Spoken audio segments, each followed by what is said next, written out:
Enfim, né, primeira aula de sociologia, né, responsabilidade, né, de vocês aqui na questão do pré-vestibular. Começando a questão do que é sociologia, né? A sociologia, diante dessa questão da abordagem que tem dentro do ensino médio, que vai servir para vocês dentro da aplicação da prova do Enem, ela se dá, digamos, de uma subdivisão de alguns aspectos, né, do conhecimento, né, social, né, que se debruça, na verdade, seria melhor que a gente entendesse a sociologia não como só sociologia, essa sociologia que é abordada, né, na questão dessa abordagem do ensino médio em detrimento do Enem, né, ela se subdivide em diálogos com 3 áreas do conhecimento, na verdade, que eu coloquei aí na tela, acho que está dando para visualizar.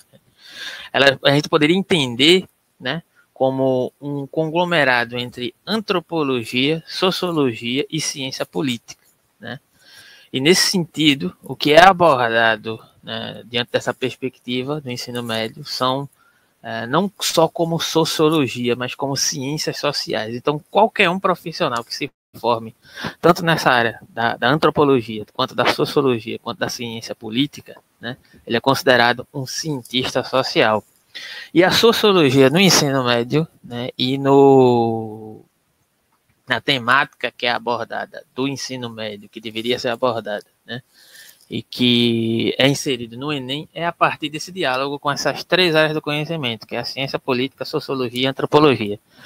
E agora a gente vai ver um pouco da definição do que é cada uma dessas questões, né? A antropologia seria a ciência do homem no sentido mais amplo, né? Que englobaria as noções de origem, evolução, desenvolvimento físico, material, cultural, né? A própria fisiologia, a psicologia em um determinado sentido, né? E eu estou dizendo isso porque eu vou explicar posteriormente por quê, né? Porque esses conhecimentos sociais, eu vou antecipar já aqui, né? Eles têm por característica, né, enquanto expressividade da sociologia, como esse conglomerado que eu acabei de falar aqui, né, que vai se dividir, né, nessa perspectiva de ciências sociais, esses 3 ramos, né, que é a própria antropologia, a própria ciência política e a própria sociologia, né, que vai dialogar com essa temática geral do que é entendido como sociologia, né, que a gente vai fazer essa abordagem, ela vai trabalhar numa relação do homem com o meio, né, do homem como indivíduo social, e não numa dimensão, digamos, mais individual psicológica. Por isso que eu fiz essa ressalva aqui, quando foi colocado aqui a questão da psicologia, e a gente vai aprofundar um pouco melhor essa questão daqui a pouco, né? Seguindo, né, características raciais, costumes sociais e crenças. A ciência política, ela se debruça, ou pode ser entendida como análise política, ela é o estudo da política, dos sistemas políticos, das organizações, dos processos políticos, do Estado, né, e que envolve o estudo da estrutura e dos processos de governo ou de qualquer sistema equivalente a uma organização humana que tente assegurar segurança, justiça ou direitos civis.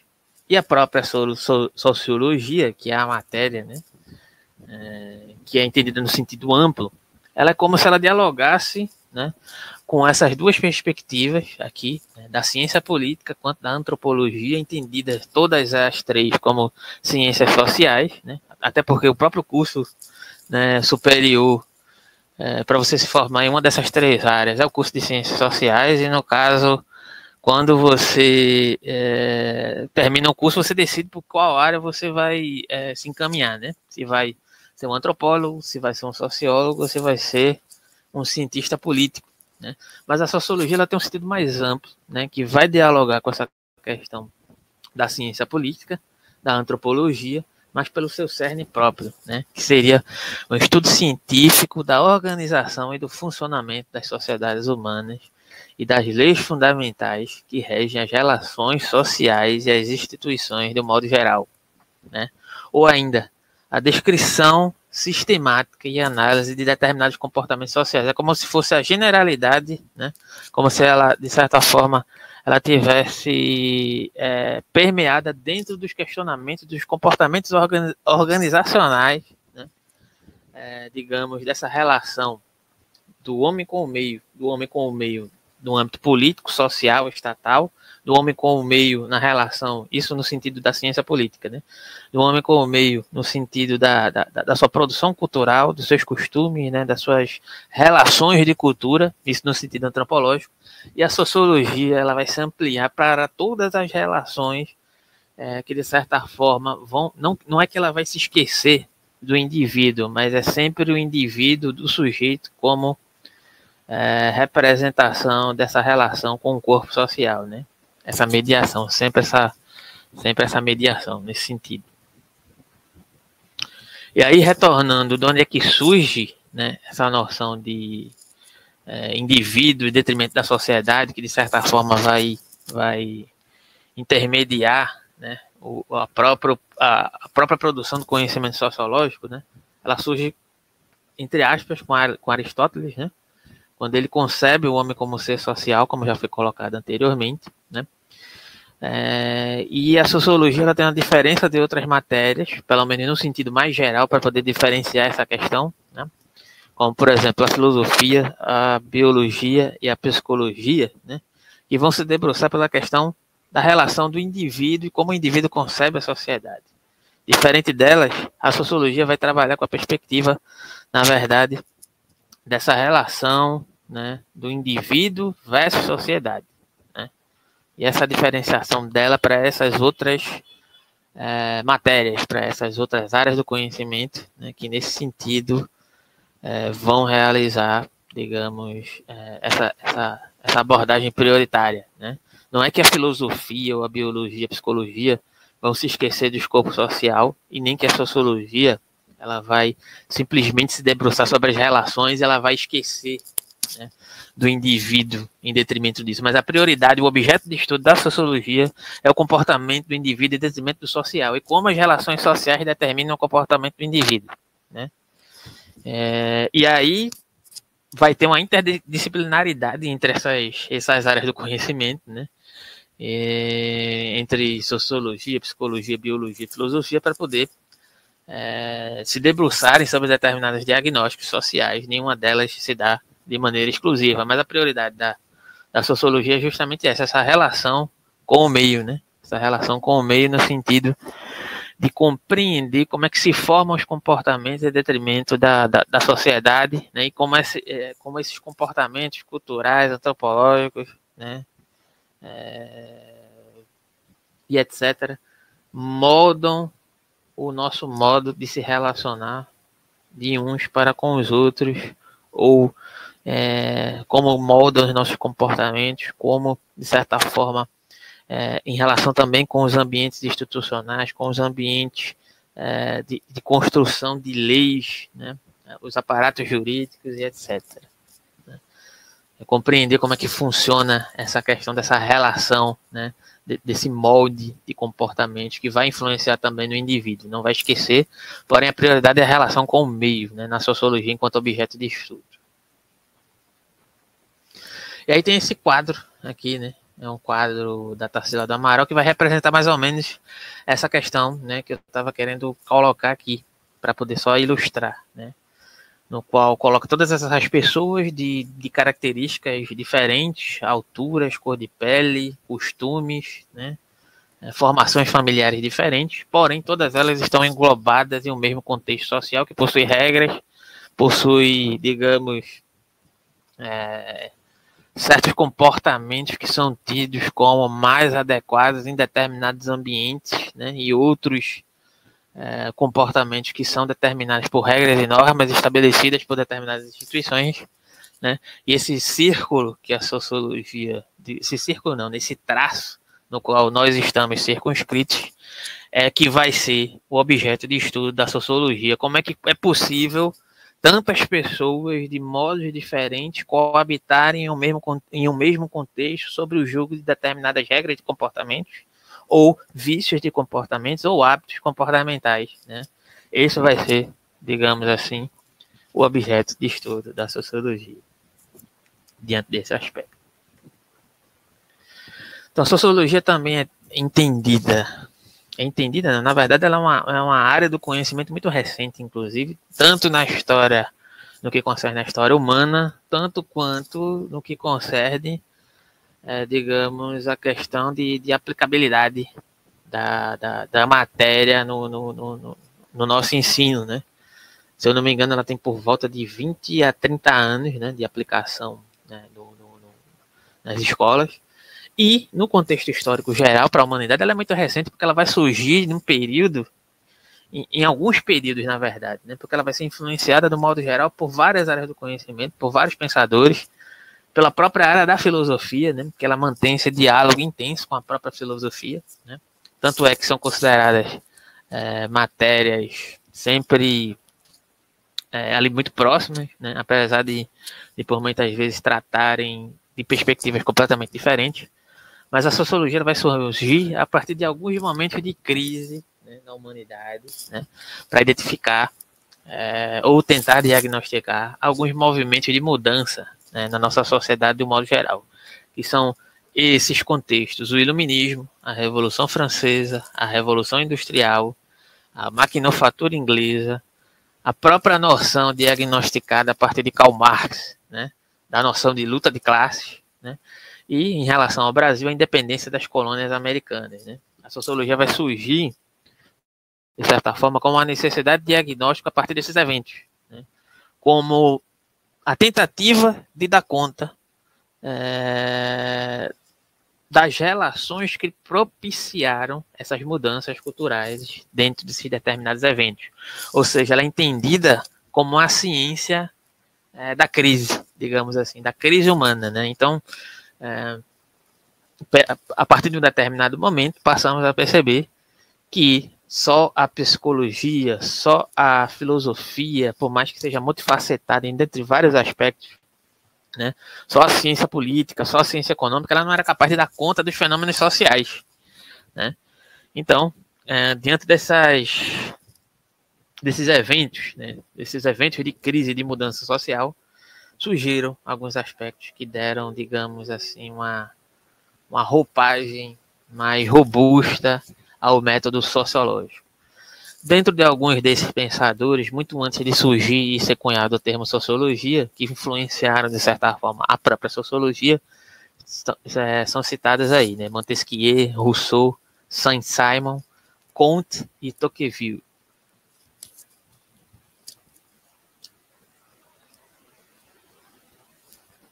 Vamos ver mais especificamente 3 deles, né, daqui a pouco. Quer dizer, acho que é agora.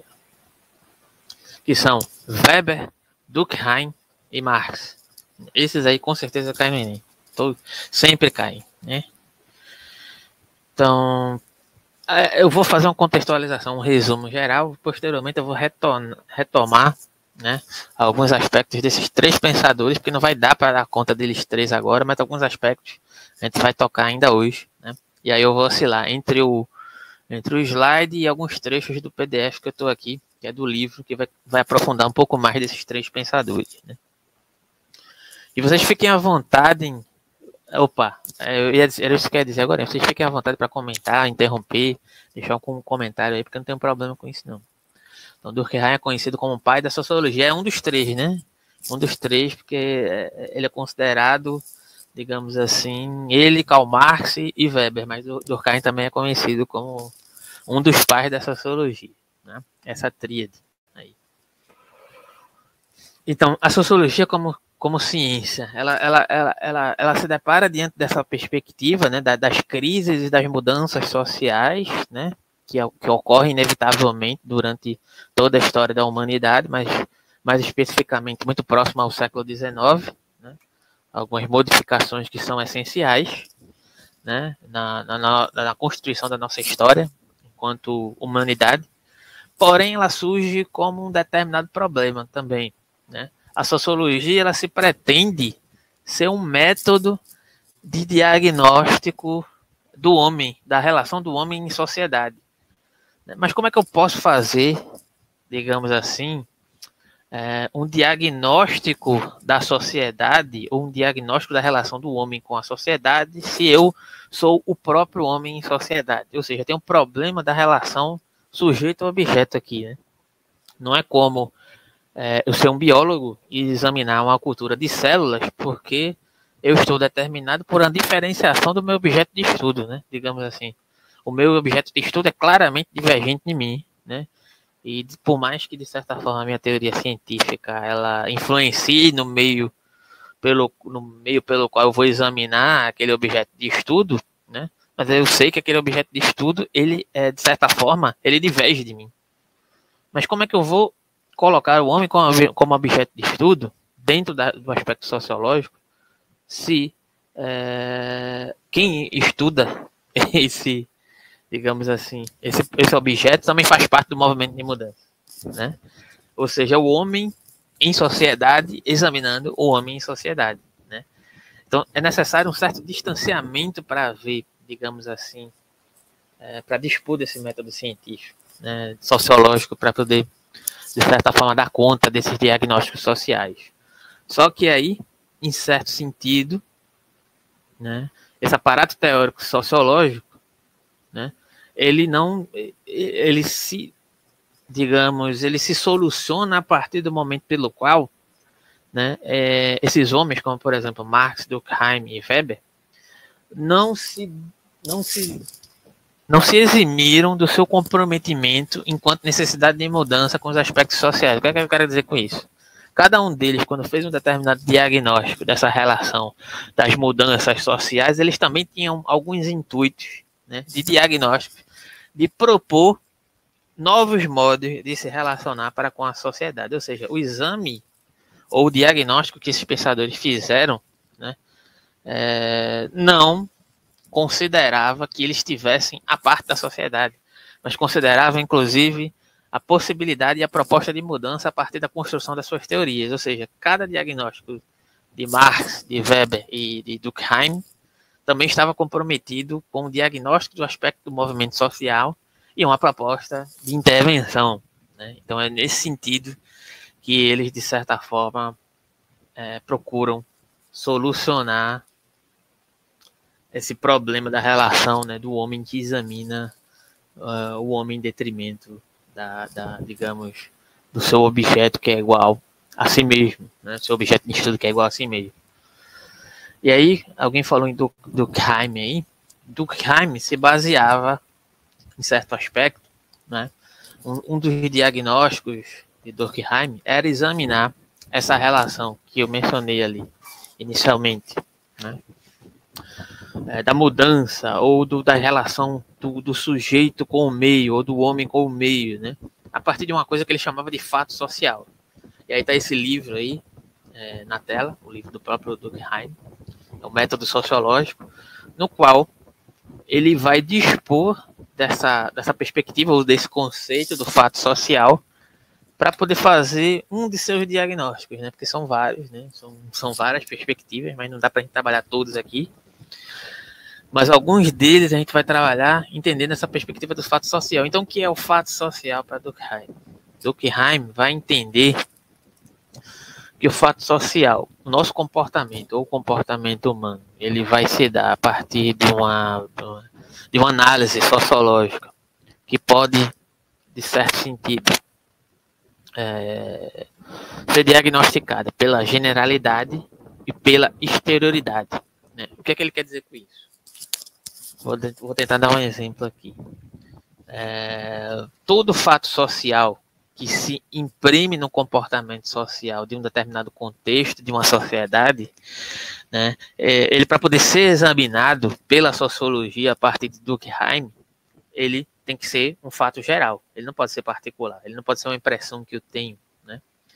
Ele não pode ser uma opinião, né? Ele tem que ser ele tem que ser algo que possa ser aplicado de forma geral, né? Então não importa se eu tenho uma determinada opinião sobre algo, né?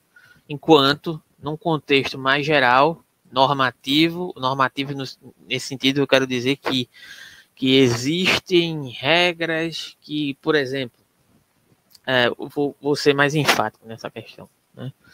né? Por exemplo, existem regras de quando nós podíamos ir para a escola, digamos, presencialmente, né, que você tem uma determinada vestimenta que você deve utilizar para poder entrar na escola. Você não pode entrar na escola de sunga, né? Então, é um fato geral que se dá por uma determinada norma, né, que pode ser observado. Opa, alguém levantou a mão aí. Professor, o fato social, era de Durkheim, né? Isso. Que o senhor está falando que, não vamos para a praia de roupa de festa, não vamos para um casamento de biquíni. Isso. Ok. E aí é um fato que eu posso observar de uma forma que é geral, né, que é que é um comportamento geral. Só que aí é uma questão bem é uma questão bem, digamos assim, o Felipe ele colocou aqui a questão aqui, que é uma questão bem interessante, inclusive, né? Eu posso até trazer isso em outra aula, que inclusive eu estudei especificamente essa questão do livro do suicídio de Durkheim na faculdade, inclusive. Só que não é tão simples assim, mas em certo sentido, ele trabalha a investigação do suicídio em uma determinada época, de um recorte histórico no qual ele fazia parte, né, trabalhando certas noções de probabilidade, né, trabalhando certos recortes e comportamentos, digamos, que tenderiam, digamos assim, a um comportamento mais geral, né, e ele trabalha nessa perspectiva de examinar o suicídio pegando esse escopo do fato social, né, só que existem várias minúcias ali, né, diante dessa questão do suicídio que posteriormente a gente pode trabalhar, né? Mas é isso, ele entende em certo aspecto, ele considera esse aspecto do fato social, né, em determinado sentido, para poder examinar o fenômeno do suicídio, né? Mas existem mais minúcias e mais nuances ali, né, diante dessa questão.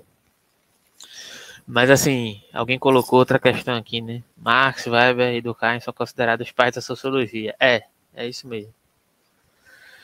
Enfim, como eu estava falando, né, existe essa questão, né, do Durkheim se valer da sociologia, e aí vamos lembrar, né, do que foi mencionado lá no início, que a sociologia é essa proposta de exame do indivíduo em sociedade, do como o comportamento do indivíduo reverbera na sociedade, né, e não do indivíduo isolado, né, o homem como ser social, como sugeriu Aristóteles ali no início, né, partindo dessa premissa, né, de que, então, para poder dispor do seu método sociológico, Durkheim vai construir o conceito de fato social, e esse fato social, ele vai, de certo sentido, se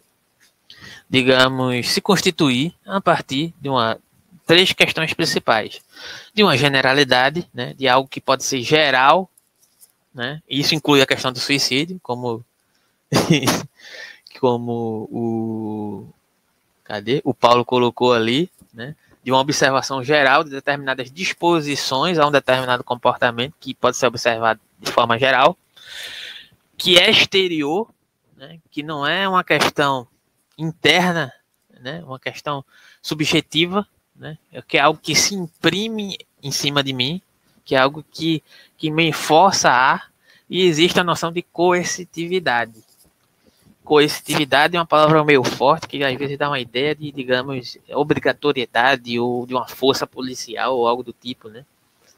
Mas não é necessariamente isso, mas digamos, é justamente isso que está sendo tratado no âmbito geral, exterior, né?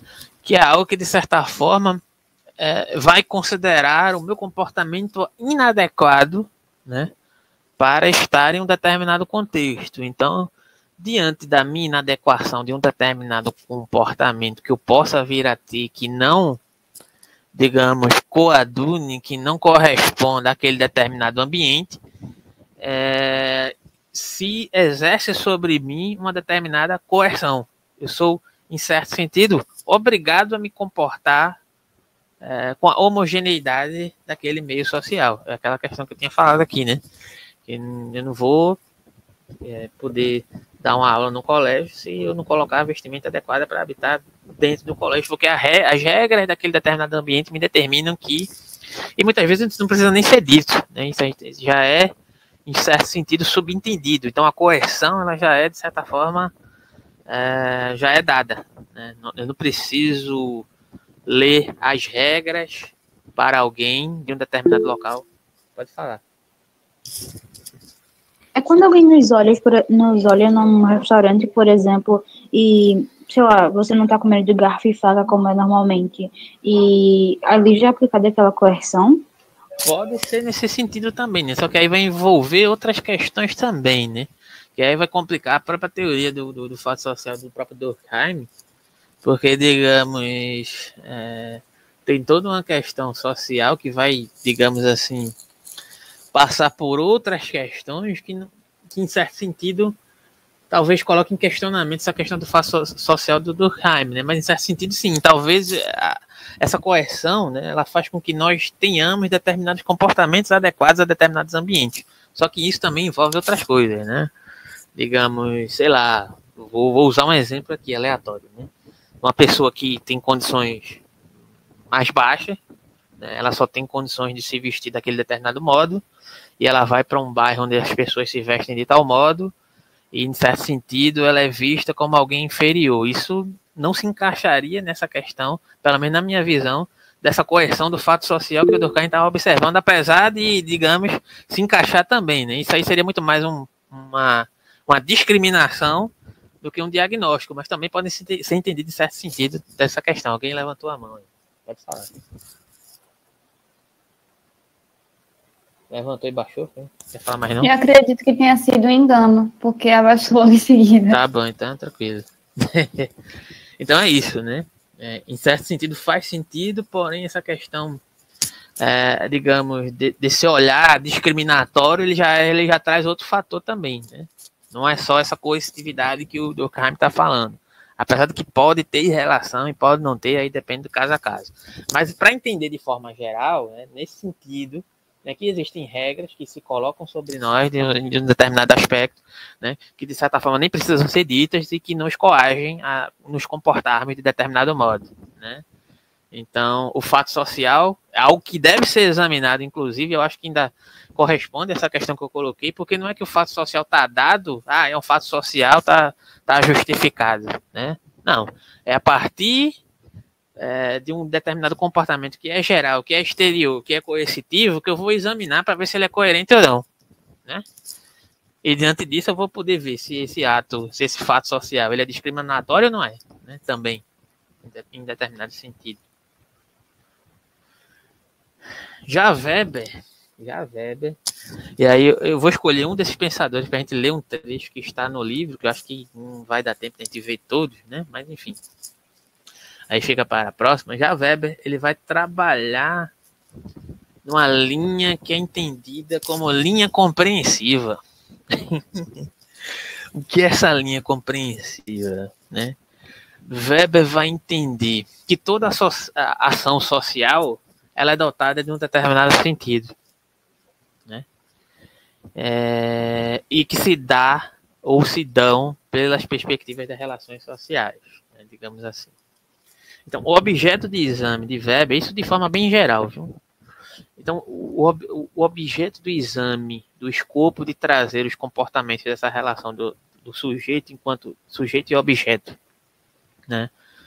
Do qual a gente já tinha mencionado lá no início, né, da questão de Aristóteles, né, o homem enquanto ser social e etc. Né, o que vai, de certa forma, dar materialidade para o exame sociológico de Weber é justamente essa perspectiva do sentido, mas o sentido em que noção, em que questão, né? Por exemplo, eu vou dar um exemplo aqui bem simples para poder chegar no ponto onde vai ficar mais claro. Por exemplo, quando você tem uma determinada atitude, por exemplo, começa a chover e você está com o guarda-chuva em mãos. Qual é a primeira atitude que você tem? Não é abrir o guarda-chuva? Isso é uma atitude que é feita, digamos, intuitivamente. Ela não tem um sentido, ela não tem um porquê, ela não tem uma comoção social, né? Ela não tem um intuito que une os indivíduos e os homens por uma causa de abrir o guarda-chuva, né? Ela é só um instinto, é um impulso de não me molhar, né?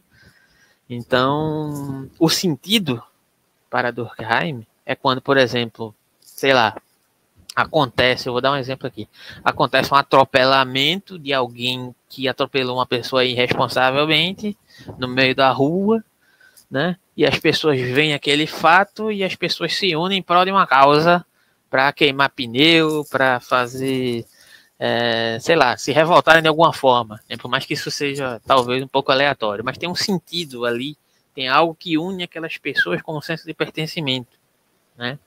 A mesma coisa se dá quando, por exemplo, vocês, né, se identificam com um determinado modo de se vestir, com um determinado modo de utilizar uma rede social, com um determinado modo de se relacionar, né, com as redes, né? Vocês, mais do que qualquer outra pessoa, né, entendem que existe um determinado sentido de unidade, de pertencimento daquele contexto, que une as pessoas nas redes sociais em prol de um determinado comportamento, que é o fenômeno do TikTok, se não é isso, né? Todo mundo quer estar lá no TikTok fazendo dancinha, não quer? Então, por quê? Por mais que pareça sem sentido, mas tem um sentido que é um sentido de pertencimento, né?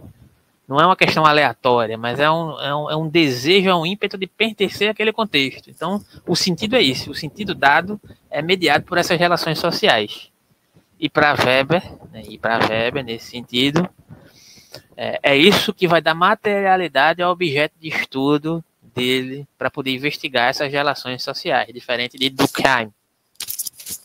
Certo? E aqui, cadê? Deixa eu ver. Passar.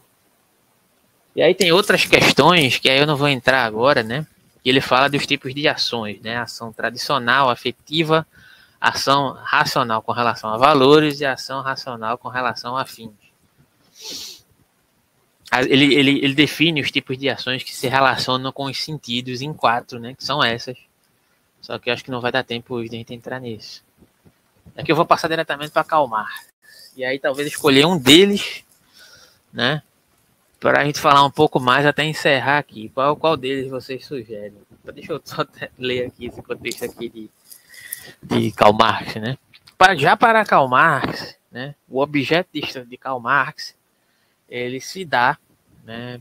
Vou ler esse trecho aqui. Para o alemão Karl Marx, o ser humano, além do resultado da evolução biológica da espécie, é um produto histórico em constante mudança, dependendo da sociedade no qual ele está inserido e das condições em que vive. Assim, os indivíduos devem ser analisados de acordo com o contexto social em que produzem e reproduzem sua existência. O homem das sociedades tribais, segundo Marx, diferenciava-se dos outros animais não apenas pelas características biológicas, mas também por aquilo que produziam no espaço e na época em que vivia, coletando alimentos, caçando, defendendo-se, criando instrumentos. Esses ancestrais construíram sua história e sua existência na sociedade. Resumindo, para Karl Marx, o objeto de estudo da relação do homem com o meio se dá, né, além da sua relação biológica e de espécie e histórica, se dá a partir da mediação, da relação que o homem tem com a natureza, ou seja, da apropriação que o homem faz da natureza, e através das suas relações econômicas, culturais e perspectivas de uma época, ou seja, com a relação material que ele tem, né, com a expressão histórica daquele determinado contexto que envolve a análise que Marx faz do capitalismo, né? Tem relação total com a expressividade da crise do capitalismo, né? O objeto de estudo de Marx vai se dar justamente por esse âmbito econômico, social, né? E por essa relação material de como o homem se constitui nos períodos históricos, principalmente no contexto capitalista, né? E como essas relações se estabelecem a partir desse determinado parâmetro. Ou seja, o objeto de estudo para Marx nesse aspecto sociológico, né, dessa relação do homem com o meio, se dá justamente pela capacidade ou pela possibilidade ou a relação que o homem tem com a sua produção material, pode ser entendida aqui como sua relação com o trabalho, com a sua relação com os aspectos econômicos de uma época, né? E, de um modo geral, com o contexto histórico e com a efervescência do capitalismo, digamos assim.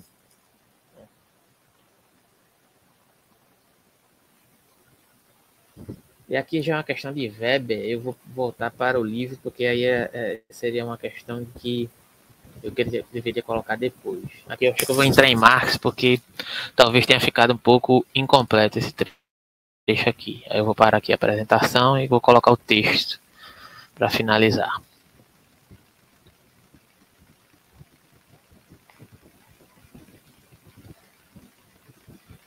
Cadê? Acho que é isso aqui mesmo.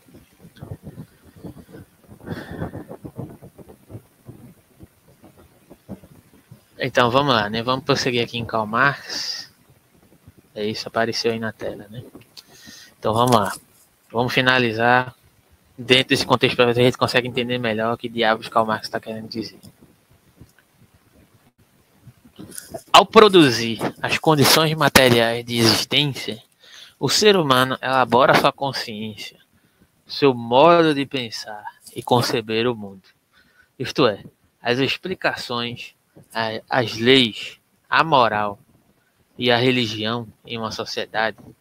É nesse sentido que, para Marx, o modo como os indivíduos em sociedade produzem sua existência condiciona o processo de vida social, política e intelectual. Ou seja, o modo como a pessoa vive condiciona o seu modo de pensar. E aí, voltando aqui, né? As leis, a moral, a religião em uma determinada sociedade.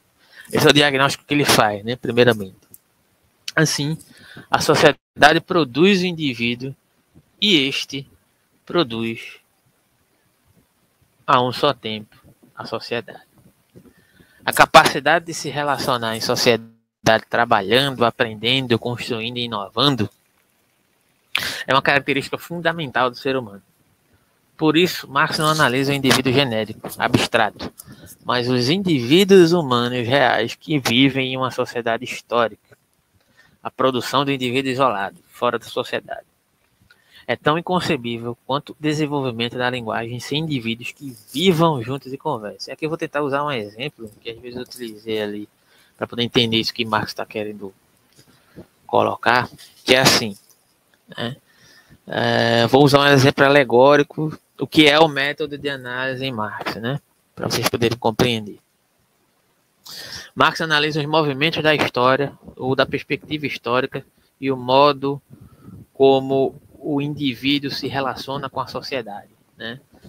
Para poder analisar, digamos assim, aquele determinado contexto e fazer dele objeto de investigação para o seu diagnóstico sociológico, né?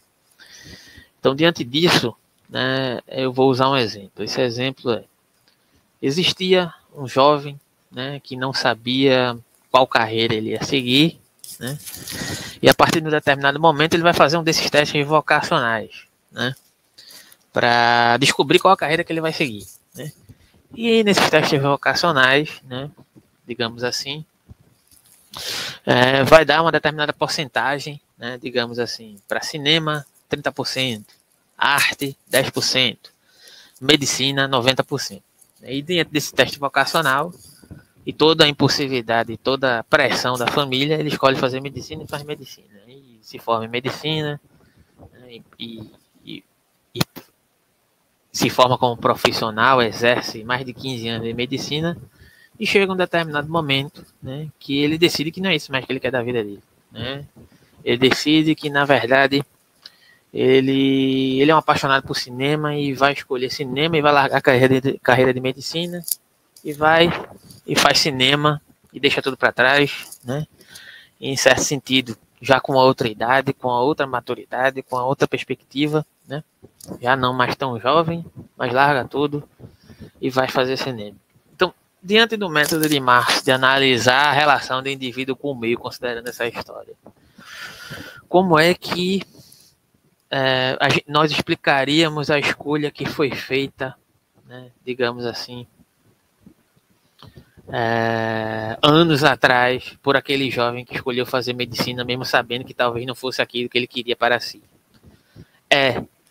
é o homem mais maduro que explica o jovem que escolheu fazer medicina, ou é o jovem que explica, digamos assim, a escolha do homem mais maduro de não ter, digamos, de ter largado a profissão de medicina? O que é que vocês acham? Quem é que explica o quê? É o jovem que explica o mais velho, ou é o mais velho que explica o mais jovem diante das escolhas que foram feitas? Eu acho que é o mais velho que explica o mais jovem, professor. Por quê? Rapaz, porque ele tá mais velho. Aí ele voltou. Não, faz sentido. Ele só foi se tocar quando ele tava mais velho. Deixa eu explicar, é o seguinte, porque o mais velho, assim, geralmente em sociedade, o homem mais velho é aquele homem que, tipo assim, se dá mais respeito, tá ligado? Então, você já status, já construído, já, tá ligado? Já supõe que ele tem mais conhecimento, tá ligado? Com a idade. Eu lembro que em várias sociedades que é isso, tá ligado? Várias sociedades que é isso também. Tipo assim, você tá a sociedade ateniense, tem o conselho de anciãos lá, que geralmente são os mais velhos lá da cidade, tá? Nas coisas. Faz sentido, tem a ver com isso mesmo. Porque para Marx, sempre quando Marx olha para a história, ele vai olhar sempre do momento presente, digamos assim, para analisar, ou seja, é o momento mais complexo que explica o momento mais simples. Então, nesse sentido, todos vocês dois acertaram, né? É sempre o mais velho, porque o mais velho é o mais complexo, é o mais imbuído de experiências, é aquele que, de certa forma, já passou por determinadas questões na vida, né, que já passou por uma determinada, digamos, um determinado processo, né, e o método de Marx, ele se baseia nisso, né? É sempre o mais complexo que explica o mais simples. Para poder explicar, por exemplo, a questão do dinheiro em Marx, ou a questão do indivíduo em sociedade a partir dessa relação material. Ele vai olhar para a gênese do capitalismo que está estabelecida na época dele, olhando para trás. Ele não vai fazer o contrário, ele não vai olhar a sociedade grega para explicar a atualidade do capitalismo. Então, nesse sentido, faz total sentido o que vocês dois colocaram, né? Justamente o homem mais velho que explica a escolha que o menino fez lá atrás, né? A escolha errada que supostamente o menino fez lá atrás, diante desse exemplo que eu utilizei. Não é o menino que vai explicar ao homem mais velho, porque não tem nem condições disso ser feito nesse sentido, né? Porque ele não se tornou mais complexo ainda. E o método histórico e sociológico de Marx, de análise da relação, e talvez seja até o mais complexo aqui, dentro desses exemplos que eu utilizei aqui de Weber, Durkheim e Marx, mas acho que esse exemplo dá para fixar na mente de vocês, né? Desse teste vocacional e etc., de como pelo menos o grosso, né, da questão do método sociológico em Marx e como ele se constitui, e é diante disso que ele vai fazer a análise da relação da luta de classes, que em certo sentido vai influenciar a própria história da sociologia, né, enquanto matéria, enquanto necessidade, enquanto ciência da crise, né, como eu já tinha falado ali anteriormente, ciência da crise, aquelas crises que já foram enumeradas ali, a questão do iluminismo, a Revolução Francesa, desprendimento das colônias americanas aqui no Brasil, né, independência, na verdade, todas elas abarcadas a partir do século XIX, né, como uma acentuação, e por isso que a sociologia se faz necessária, porque ela vai dialogar, né, com todas essas problemáticas, não sozinha, como com a ajuda da filosofia, da psicologia, da biologia, né, todas elas são necessárias, mas a sociologia tem um objeto de estudo específico, que é a relação do homem com o meio, né? E aí vai depender do teórico, né, do teórico sociológico, né, qual é a perspectiva, qual é o objeto de trabalho da teoria da sociologia que vai ser aplicada, né? E é por isso que a sociologia é importante nesse sentido, diante desse aspecto de abordagem, diante desses 3 exemplos que eu tentei colocar aqui hoje. E já que estamos com 9h20, eu vou deixar aí, se vocês colocarem algumas questões, se vocês tiverem, para dúvidas maiores sobre o que foi abordado até aqui.